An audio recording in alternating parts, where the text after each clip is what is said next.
Hey guys, I just want to talk to you more about what I found today.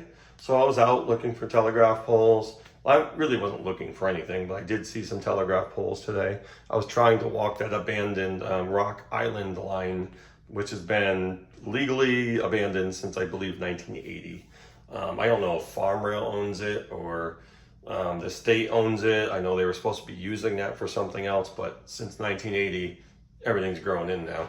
So I know I had said before I'm going to wait till winter, but man, I just got to try sometimes. But I'll be able to walk more of that line, I think, in the winter. At least I can walk around some of those bushes and trees that are growing through the middle of the tracks. Obviously, you still have the tall grass, but at least when it's colder and a lot of that grass is down, is dead, all those plants are gone, at least I'll be able to see where I'm walking. I can look around the trees and say, okay, I can get around this and go this much farther. There's actually an old railroad bridge I'm trying to access, and there's no road access. The only way I can do it is get permission from a landowner or just wait till winter, and then I can probably walk right through there. It'll make things easier when I can obviously see where the heck I'm stepping. Anyway, this was the last thing I found. I saw a telegraph pole still standing. Cross pieces were not attached, but when I looked down, I noticed one rotted piece of wood on the ground, so I thought, well, that has to be it. So I did look around. I did see the end of the bolt, so I said, yep, wow, maybe there's some insulators here. So I turned it over. I got this. Now, the first thing I thought of was I had been researching more about the glass insulators, and from what I understand, the earliest insulators were not threaded. So they were on a threaded, the ones you find mostly you'll see a wooden peg, or they call it a pin, with threads on the end. Or you'll have the metal ones like this with a wooden piece on the end that's threaded that the insulator would then screw onto. Well, the earlier ones weren't threaded, so what they would use to attach them, they would use some kind of fabric or burlap or whatever and tar and basically jam it in there, and that's what they would use to like wedge it in or glue it or something. And I guess that's what worked for them for a while. I don't know how long they did that until they figured out maybe we should do this a different way. But you can imagine back then making that glass, which if you've never held a glass insulator, how thick they are, how heavy they are, and what they had to do to actually make those threaded. It's pretty incredible to me back then how they did all that. But anyway, that's the first thing I thought of when I saw this. I pulled this out of the ground and saw this. And I just saw this clump of black whatever.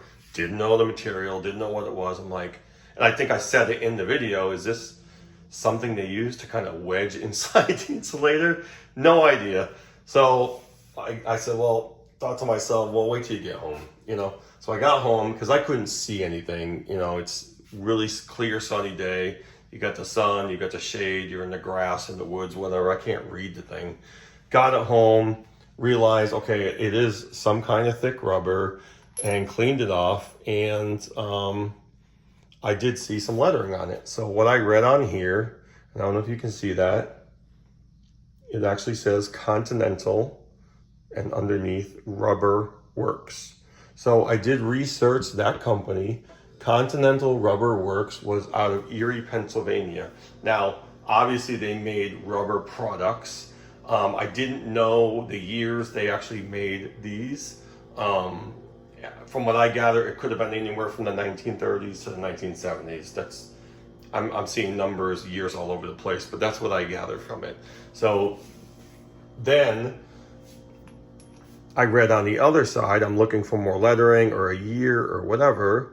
And you can see here, if you can see it, it says W.U. Telco. So that was Western Union Telegraph Company. So obviously this was an insulator. Now I had never seen a rubber insulator before, so I really had no clue what I had. I mean, I guess I should have known from this groove right here. But again, not seeing one before, I wasn't really sure. All I've seen was the glass ones. I know they made ceramic ones. Early on, I think they actually had some wooden ones too, but I haven't seen those. But this is what I found. So again, I got it home and I cleaned it, read that Continental Rubber Works Western Union Telegraph Company, and they obviously, that's who they made them for. They hired Continental to make these for their telegraph poles.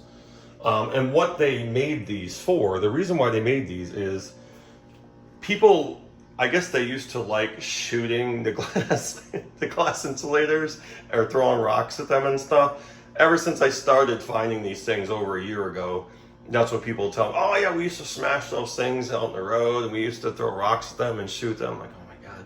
So when you read about it, that's what it says. When Continental started making these, they would say, well, you know, if a hunter accidentally shot a glass insulator, we could replace it with this, because for one, this would be harder to see, and I mean, it wouldn't be any fun shooting at that, right? It's a pretty thick, heavy piece of rubber, actually. And what I did was I knocked the dirt out of it, grabbed some vice grips. I didn't want to grab this with a wrench because I didn't want to destroy it. Luckily, I was able to do this because I actually wasn't sure if it was even threaded, but here it is. It actually is. Like I said, pretty thick piece of rubber. So pretty cool finding that, and just learning the reason why they made them, to replace the broken glass ones. Because if someone's out there shooting it and breaking them, why replace it with another glass one? Just throw this on there and it's really not going to go anywhere. And again, it didn't register at the time because I didn't know what material it was. You know, thick rubber with electricity kind of makes sense, right? So yeah, then I did some more research about, because I saw someone had posted one and they said the year, it was like 1962. I'm like, well, where do you find the year? So I did see some other markings on here, and I thought, well, maybe that's like the mold number or whatever. So then I looked for a number, something, and I did see the patent. So PAT, obviously the patent number. So luckily I could still read this one, 2218497. So researching Continental Rubber Works patent number 2218497. So that told me that patent,